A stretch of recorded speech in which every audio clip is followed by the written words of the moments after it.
If there is one word that is the bane of a lot of lifters' existences, it is this word, which I only recently really learned how to spell consistently correctly. And the word is plateau. And so what is a plateau, or at least how do people use the word plateau to describe something in lifting? Well, people say I'm plateaued when I can't progress in this, or when I can't progress in this. And I won't, in this video at least, get into the physical stalling of a physique because there are so many inputs related to that.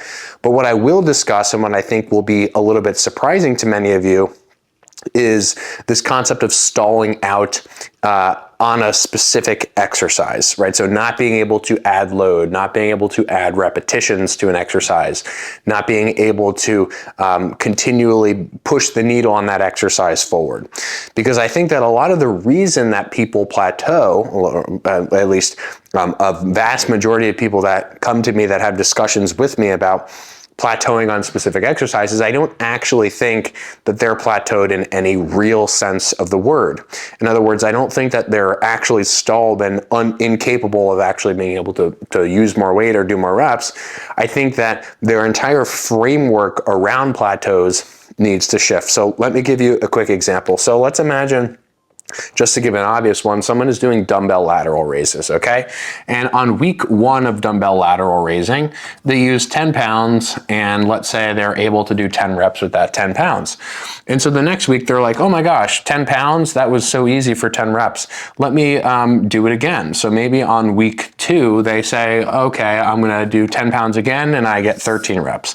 And then week 3 comes around and they start to get a little bit cocky about it. And so they're like, fuck it, I'm just gonna go right to the 15s, right? And then they go, oh, how many reps did I get? I don't know, some crazy low number. Maybe it's not 2, maybe it's 4, whatever.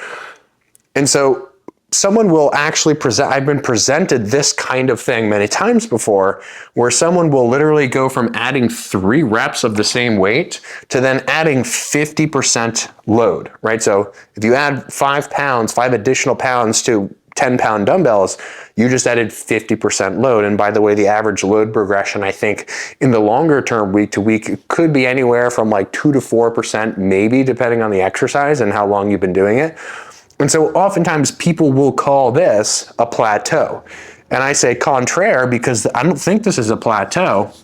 What I think this is really shitty programming, right? And so I think people drastically underestimate just how long you should be using, in this case, the 10-pound dumbbells, if the next step happens to be the 15s, and that's really the only thing that you can jump to progress, right? And there are other discussions to be had there, like, well, you could just use a cable, figure out ways to make smaller jumps, you add little plates to the machine and so on, but I digress. So this may go on very, very slowly. You may just be adding, let's say for the next 6 to 10 weeks, 1 single rep every single week, where it's like 13, 14, 15, 16, maybe you get all the way up to 20 reps per set, and maybe your following sets are, you know, a little bit lower because the first set is harder. But anyway, you eventually get to a point where maybe you're doing 10 sets of, or sorry, the 10-pound dumbbells for maybe 20 reps or something. And then you progress to the 15s, and just ignore these numbers actually for now. And then you progress to the 15s, and maybe you get to like 6. And you're like, oh, okay, 6. Now I can get 6 or 7 or 8. And now all of a sudden you can work your way back up in repetitions, in single repetitions, or maybe in 2s or 3s, depending on how quickly you can progress this. But ultimately, the point here is just to describe the idea that oftentimes plateauing is really just not necessarily, again, someone's inability to actually ever add load or add reps or either one of those things. A lot of the times it has to do with people's framework around how they should be progressing a particular exercise. And most specifically, how oftentimes we misjudge the amount of load that we're adding, specifically in exercises where the absolute load that we're using, i.e. a dumbbell lateral raise, or perhaps a curl, or perhaps, you know, like a wrist forearm exercise. In any one of those cases, we're using lower relative amounts of load compared to, let's say, something like a hack squat or a bench press or an incline bench press or a deadlift, right? All those exercises, they have super high amounts of absolute load. And so if you're deadlifting, let's say 315 on week 1 for 10 reps, well, on week 2, if you go to 320 pounds for 10 reps, right? This is like a 5-pound jump. I don't know what percentage that is. It's a very small percentage. And you can basically just add those little increments week to week to week to week and just chip away, right? 5 pounds every single week. And progress at that point, it's almost like it doesn't even feel like you're lifting more weight because the progression is such a small amount that you extend this timeline for a very, very, very long time without any sort of stall in the amount of weight that you're adding, right? But 5 pounds in this case is a very small percentage, whereas 5 pounds in that example we listed, 10 to 15, is literally half the amount of load you're already lifting. So the next time that you think that you have plateaued and you've reached this point of like, just devastation on an exercise, you can't progress load, you can't progress reps, you can't do anything.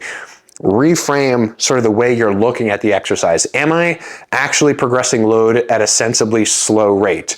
Or from week 2 to 3 or 3 to 4, did I add 20% load or 40% load? Or did I try to do twice as many reps and I'm upset that I only got, 40% more reps, right? Just lower your expectations a little bit and take the model of slower, generally speaking, being a little bit better, right? Tortoise rather than hare.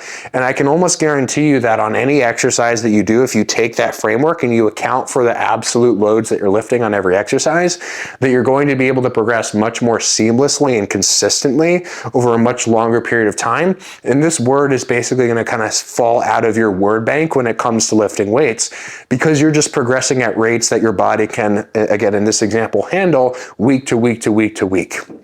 Now, if you're wondering exactly how you should maybe go about progressing, I have another video on programming and the programming style that I personally love to use that I think is really, really useful for any kind of programming when it comes to building muscle and strength. So I'll link that video as the follow-up to this one, and I hope that you enjoyed this video and that you'll enjoy the next one.